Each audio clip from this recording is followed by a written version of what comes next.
এই 5টি কাজ করুন। 5টি কাজের কারণে আপনার সংসারের অভাব, অনটন, দুঃখ, কষ্ট সমস্ত কিছু আল্লাহ দূর করে দেবে। সুবহানাল্লাহ। কয়টি কাজ? 5টি কাজ। 5টি কাজের মাধ্যমে আল্লাহ কি করে দেবেন? অভাব, অনটন, দুঃখ, কষ্ট সব কিছু দূর করে দেবে। আমাদের সংসারের মধ্যে আমরা লক্ষ লক্ষ টাকা ইনকাম করি, হাজার হাজার টাকা ইনকাম করি, কোটি কোটি টাকা ইনকাম করি। ইনকাম করার পরেও কিন্তু আমাদের সংসারের মধ্যে অভাব আছে, দুঃখ আছে, ডিপ্রেশন আছে, কষ্ট আছে, আছে না নাই? ভাইরা আমার, 1 নম্বর হচ্ছেন প্রত্যেক দিন সকালবেলায়, প্রত্যেক দিন একজন না একজন ব্যক্তিকে আমরা মেহমানদারি করাবো, অথবা একজন ভিক্ষুক এসেছে তাকে আমরা খাবার দেব। একজনের খাবার আমরা অতিরিক্ত রান্না করে দেব। আপনারা বাসায় যখন যাবেন, আপনারা সকলে আপনাদের স্ত্রীদেরকে জানিয়ে দিবেন যে আজ থেকে শোয়েবুর রহমান হামিদ হুজুরের কাছ থেকে শুনে এসেছি, বাসায় যখন তুমি রান্না করবা, আমাদের ফ্যামিলির সদস্যদের বাইরে অবশ্যই একজনের বেশি জন্য রান্না করবা।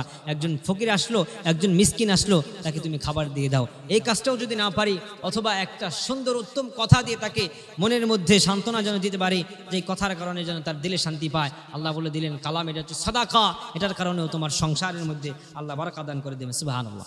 দ্বিতীয় নাম্বার, এই যে মা বোনরা সয়াবিন তেল ব্যবহার করি, অলিভ অয়েল তেল, আমরা তেল ব্যবহার করি, সরিষার তেল তরকারিতে রান্না করার সময়। এই তেলের বোতলে তেল শেষ হওয়ার আগেই আমরা আপনাদের স্বামীদেরকে বলবেন যে বোতল শেষ হওয়ার আগেই তুমি আরেকটা তেলের বোতল কিনে আনো। ওই নতুন বোতল এনে পুরাতন বোতলের মধ্যে ঢেলে এরপর ব্যবহার করবেন। ইনশাআল্লাহ সংসারের অভাব অনটন দূর হয়ে যাবে। সুবহানাল্লাহ। এরপরে হচ্ছে চালের বস্তা। যারা আমরা চাল কিনে খাই, বা গ্রামগঞ্জে যারা আমরা ধান ভাঙ্গিয়ে ধান মেশিন থেকে চাল বের করি, আমরাও ওই সময় চাল যখন একেবারেই আমাদের যেই গোলার মধ্যে, যেটার মধ্যে, যে পাত্রের মধ্যে আমরা চাল রাখি, ওই পাত্রের চাল শেষ হওয়ার আগেই আমরা জানাবো যে আমাদের চাল শেষ হয়ে গিয়েছে। এতে আল্লাহ পাক রব্বুল আলামিন বারাকা দান করবে। এটা আমার কথা না, আজ থেকে 1450 বছর আগে নবী সাল্লাল্লাহু আলাইহি ওয়াসাল্লাম তার সাহাবায়ে কেরামকে শিক্ষা দিয়েছিলেন। সেই শিক্ষা আমি আপনাদের সামনে তুলে ধরছি। প্রিয় ভাইরা আমার, এরপরে আমরা কাজ করব। আমরা বাজার থেকে গোস্ত কিনে আনলাম বা মাছ কিনে আনলাম। গোস্ত বা মাছ কিনে আনলার সঙ্গে সঙ্গে সম্পূর্ণ গোস্তগুলো সম্পূর্ণ মাছগুলো রান্না করে ফেললাম না।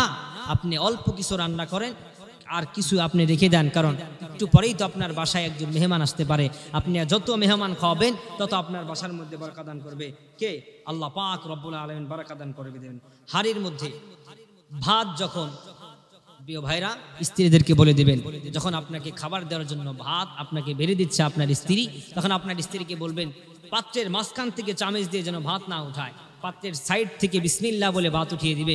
ইনশাআল্লাহ আপনাদের সংসারের মধ্যে, আমাদের সংসারের মধ্যে আল্লাহ বিগয়রি হিসাব বারাকা দান করে দিবে। সুবহানাল্লাহ।